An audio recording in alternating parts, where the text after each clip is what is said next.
The ice storm sweeping across the United States is already claiming the life of 41 people, leaving hundreds of thousands of homes and business without power. In Ethiopia, a federal authority visited the war territories of Tigray in a first since the outbreak of the 2020 hostilities. And also tensions rise in the Korean peninsula after South Korea accused North Korea of flying several drones on its border, deploying fighter jets and fired warning shots to drive them away.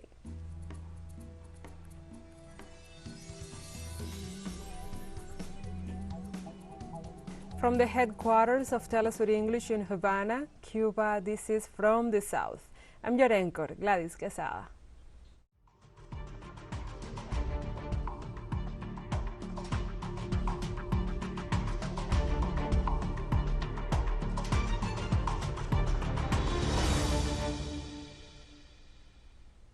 Now we begin with the news. In Peru, President Dina Boluarte dismissed more than 300 municipal sub-prefects, most of them in the localities where the former president Pedro Castillo won the last elections. The measure was taken after the suspension of the prefects on December 15th. The dismissed authorities are described by the media and the right wing as Pedro Castillo's political network. The removals have also taken place in detentions and in the regions where the strongest protests against the government and the Congress are taking place, without clear protocols of the process.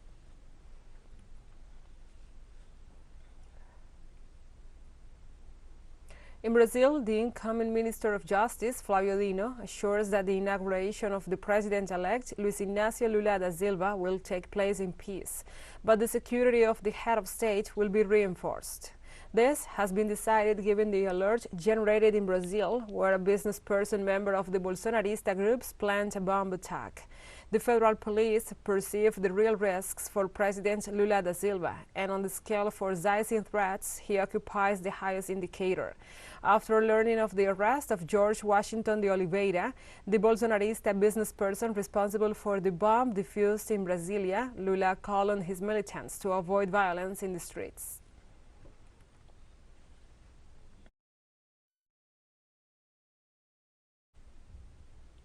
And let's recall, Brazilian civil police arrested on Sunday a man who planned to blow up a fuel truck near Brasilia's international airport. George Souza, a business person who claimed to be a Bolsonarista. Souza reportedly frequented the camp located in front of the army headquarters, where dozens of radical Bolsonaristas were asking the military to intervene to prevent President-elect Luiz Inácio Lula da Silva from coming to power. The police detailed that Souza confessed to having had the intention of generating chaos.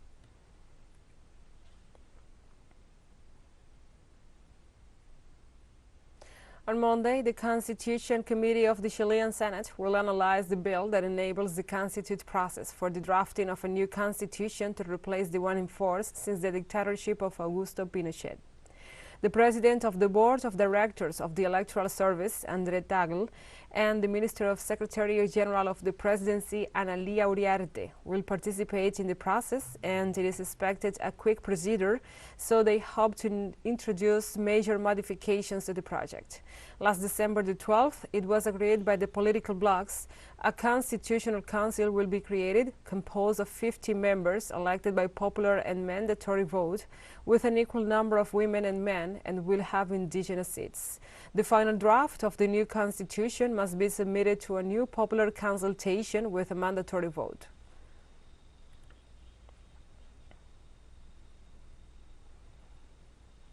And the Mexican economy showed a significant recovery during 2022 after last year's fall as a consequence of the COVID-19 pandemic.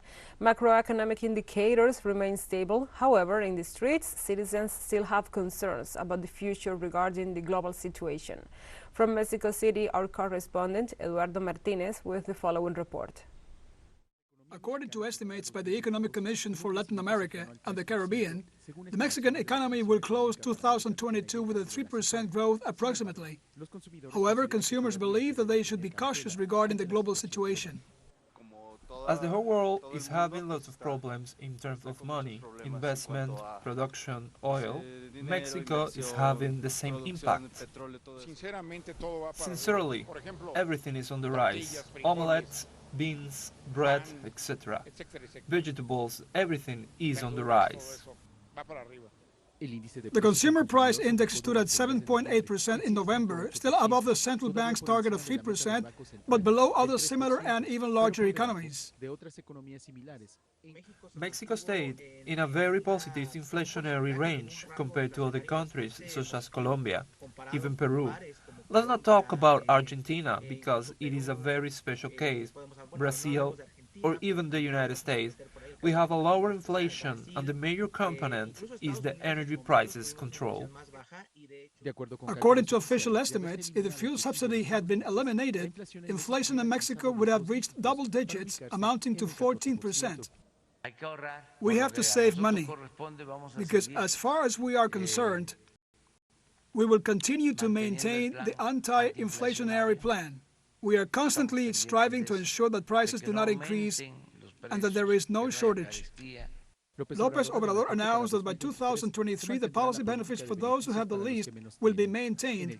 In the case of senior citizens, the pension will have an upward adjustment of 25%, while the minimum wage will increase by 20%.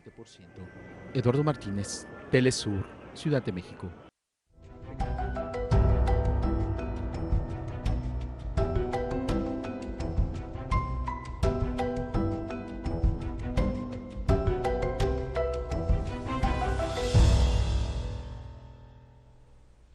Now we move on to other topics. In the United States, a severe ice storm swept across the country on Christmas Eve, killing about 37 people and leaving hundreds of thousands of homes and businesses without power. The extreme weather caused highway accidents and paralyzed the Buffalo International Airport in New York State, leaving a total of 1,416 domestic and international flights canceled on Sunday. The scale of the storm, which tracked from the Great Lakes near Canada to the Rio Grande River at the Mexican border, was unprecedented and knocked out power to residents from Maine to Seattle. Many U.S. citizens were stranded in their own cars, as were emergency crews.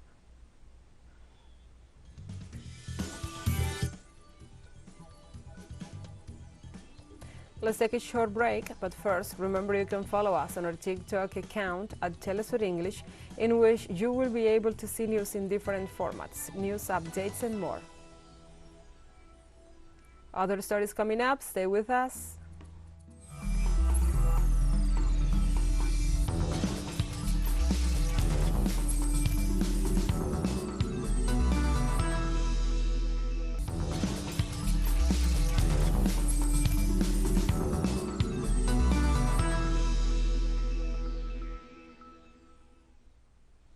Welcome back from the south.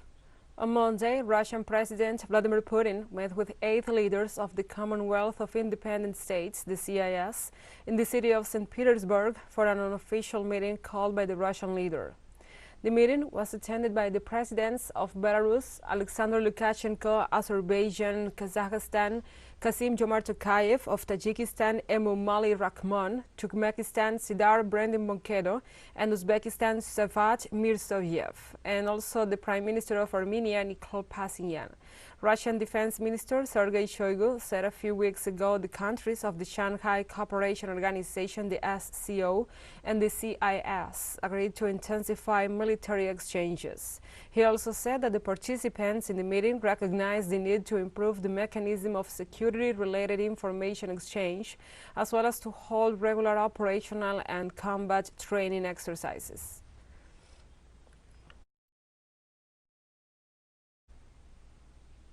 And Milan Moksilovic, the chief of the Serbian General Staff, said the situation on the Serbia-Kosovo border strains after a visit to that territory.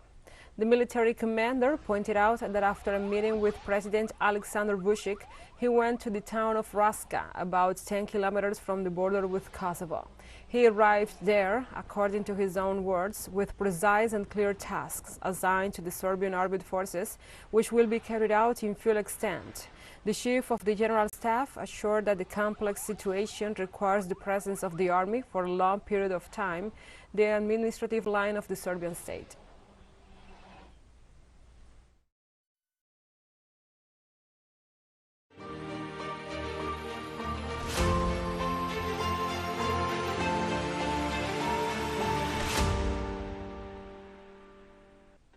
Now we move on to other topics. The Russian Defense Ministry has confirmed that 3 servicemen were killed at an air base in the Saratov region while repelling an attack by Ukrainian drones.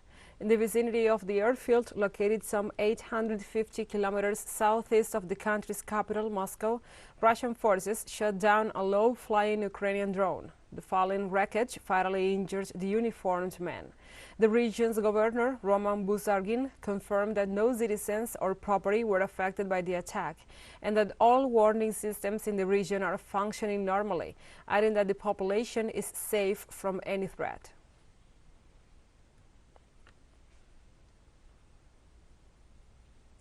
In Russia, over 4,000 civilians died in the Donetsk People's Republic since the start of the escalations, as reported by the republic's headquarters at the Joint Center for Control and Coordination of War Crimes Issues in Ukraine.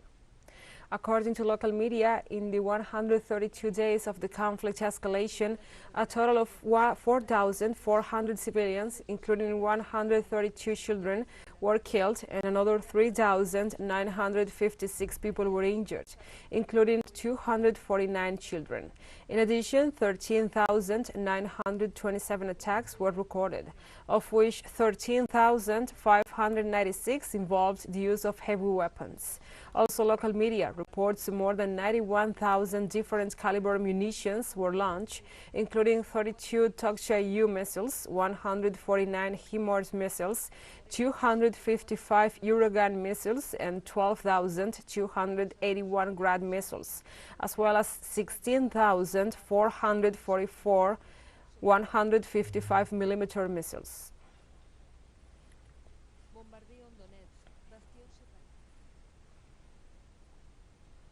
And the President of Russia, Vladimir Putin, stated that the special military operation in Ukraine is aimed at protecting the population of the Donbas in light of NATO's intentions to expand to the east. See the following report.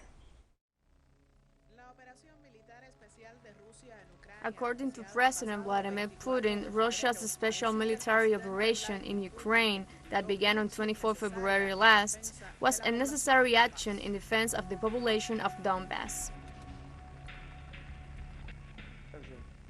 Circumstances require us to take decisive and immediate action. The Donbas People's Republic have requested assistance from Russia.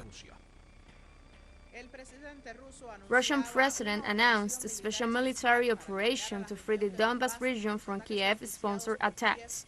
In a national statement, the leader of the Eurasian giant claimed that his government's decision was a response to threats from the North Atlantic Treaty Organization, as it expands eastward and brings its military infrastructure closer to Russia's borders.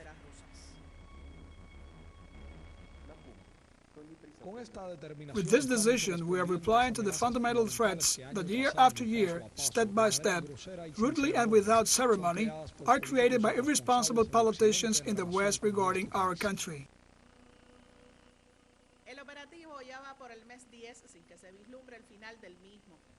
The operation is now in its 10th month with no end in sight, from the joining of 4 eastern Ukrainian territories to Russia with an overwhelming yes, to the intense bombings by Kiev against the Zaporizhzhia nuclear power plant, endangering several countries in the region, as well as the arrival of weapons from the West to further boost the conflict, are some of the elements that have marked the course of the Russian-Ukrainian war confrontation.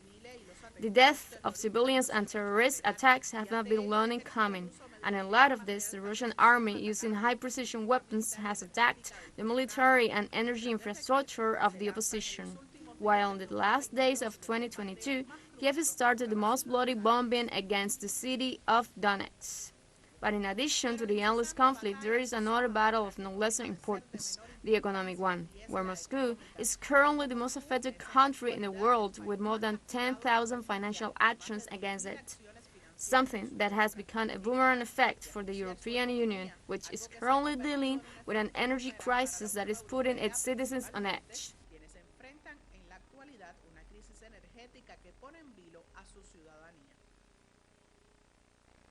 He who sows wind, as they say, will reap storms. Indeed, the crisis has taken on a global character. It affects everyone. There is no need to harbor illusions. Humanity now has, in fact, two paths: either to continue accumulating a burden of problems that would inevitably crush us all, or to try together to find solutions. Even if they are imperfect, they may work, capable of making our world more stable and secure. The Russian leader has stated that without doubt, it is the impassioned and hegemonic desire of the United States and its allies that controls and directs the world situation. All this, without exaggeration, is not even a systematic crisis, but a doctrinal one of the neoliberal model of the U.S. world order. They have no ideas of creation and positive development. They simply have nothing to offer the world except to maintain their dominance.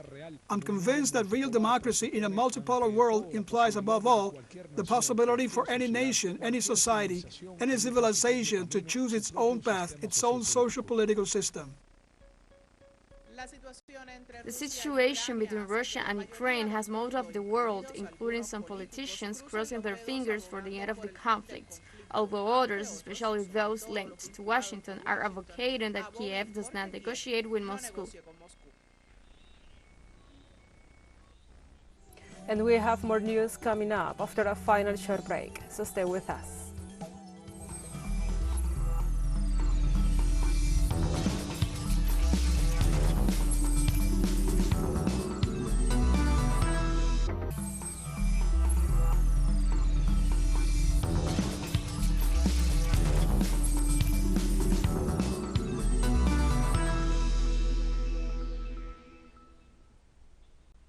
Welcome back.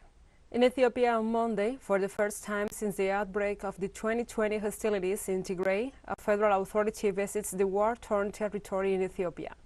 The president of the Ethiopian House of Representatives, Tagias Chafo, has gone to the city of Mekelle, under the control of the Tigray People's Liberation Front, to supervise the implementation of the peace accords. With the mediation of Kenya, in November the parties reached a ceasefire agreement. The delegation, which also includes several members of the National Dialogue Commission, is arriving in the region after the creation of a team to monitor the process was finalized.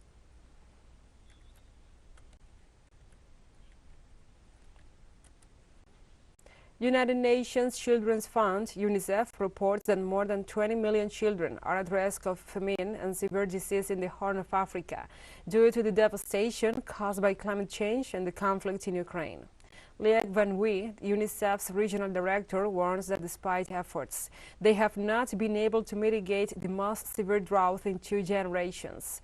The international body reports that 20.2 million children in Djibouti, Eritrea, Kenya, Somalia, Sudan, South Sudan, and Uganda are living in terrifying conditions as a result of the drought. The figure is 10 million more than the initial estimates. It also denounces that the situation has led to soaring rates of sexual violence, exploitation, and abuse.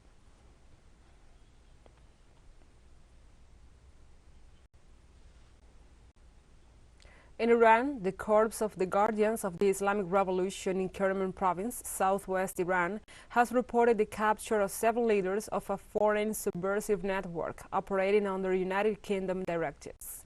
Iranian intelligence identified and neutralized the 7 ringleaders operating the network, known as Zagros.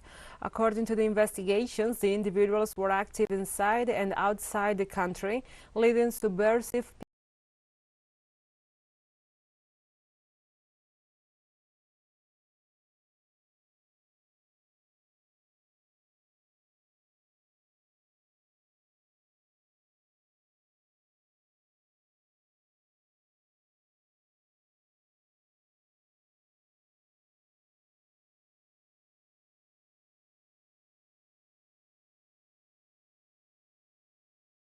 incursion is the first violation of its airspace in 5 years.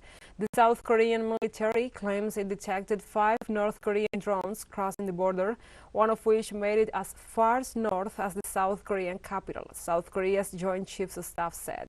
South Korea also sent surveillance assets near and across the border to photograph the key military installations in North Korea as corresponding measures against North Korean drone flights, the Joint Chiefs of Staff said.